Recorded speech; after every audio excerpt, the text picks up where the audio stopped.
Hey YouTubers, it's Steve Roberts again, coming from Rescape, my Being Less New YouTube channel. It's day 3. Today I'm going to continue from the day 2 part where I was talking about what you want, what you're doing, and what you're wanting, and what you're believing fundamentally be true, and how those interrelate. Today's subject is going to be on what I call wholeness.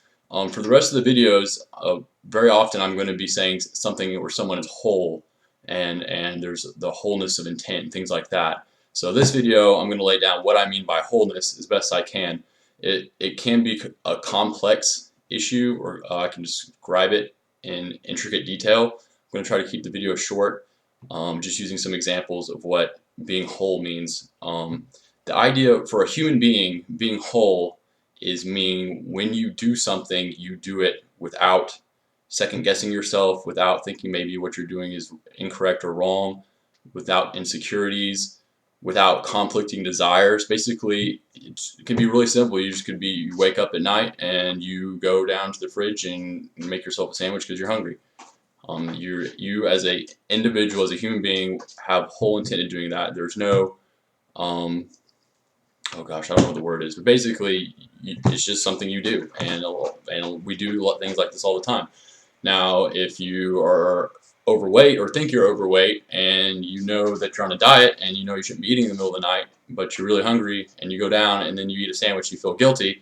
Well, now you got you're broke. You broke, and so the opposite of being whole is having a break or being broken. So, and the break there was conflicted desires, because you want to lose weight or look good or something like that, and you also want to eat something because you're hungry. So, and one of the things this channel will not do is it will not make judgments based off desires. Even things like cannibalism that people would just assume would be like a really horrible thing to want to do is eat people. Well, if you live in a cannibalistic tribe and you grew up in a cannibalistic tribe and your villages are all cannibals and that's what you do, you know, and you're a wholeness of intent and you don't have any, you know, moral qualms with that, I would say to that person what they're doing is actually ethical. So it's a different way to look at things, but I'm going to try to minimize assumptions and judgments and anticipations of different ways of being or actions so that we can get more in line with what actually is existing at any point in time in that moment. So let's say you feel guilty. So you've got two conflicting desires. Now what you do, or what this channel is going to try to do for people, is by changing, in the second video what I was talking about is what you hold to be true, your fundamental perception of reality on whatever level or whatever part of reality is for you, altering that or allowing that to be altered in a safe manner such that the second part then is you become more of a whole person. High quality people in my book, or people that are high functioning or enlightened people, or people who are very aware, are also whole. And it's not like an on-off switch. You can always become more whole. There can be less inefficiencies because you always have something going on, and you know, maybe not in the background, but maybe you want something, and then there's something you want slightly less, and so there's like these little nuances that I believe that I work on, and I'm hoping people that watch this channel, once you're aware of these things and you want to make yourself better or live a better life, and you'll start working on those things too. So,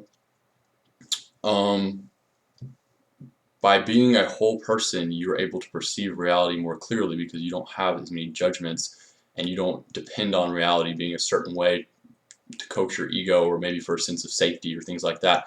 One of the issues I come across with a lot of people that I try to demonstrate new information to is that they reject it unconsciously, knowing because if they believed it, then they would have to change, and they're not prepared to make that change that they would have to do to continue being a whole person.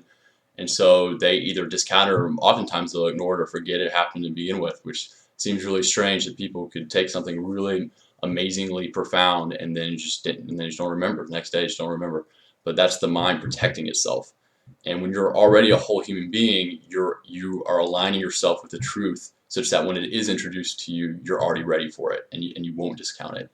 So that's a little bit more into wholeness than what I wanted to go into. But basically, if you are suffering on any level, it's because you lack wholeness. If you are completely whole in yourself and you're a 100% whole human being, anything can happen to you at any point, and you can say, this is what's happening, what do I do next? And then boom, right then, just complete peace.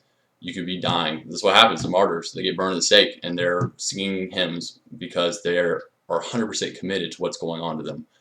And that's on a very high level, but this is a possible thing to do, and I don't want people to discount the possibility of how whole they can become. So this is wholeness, and if you have any questions, write them in the comments. This is day 3. Thanks. Bye.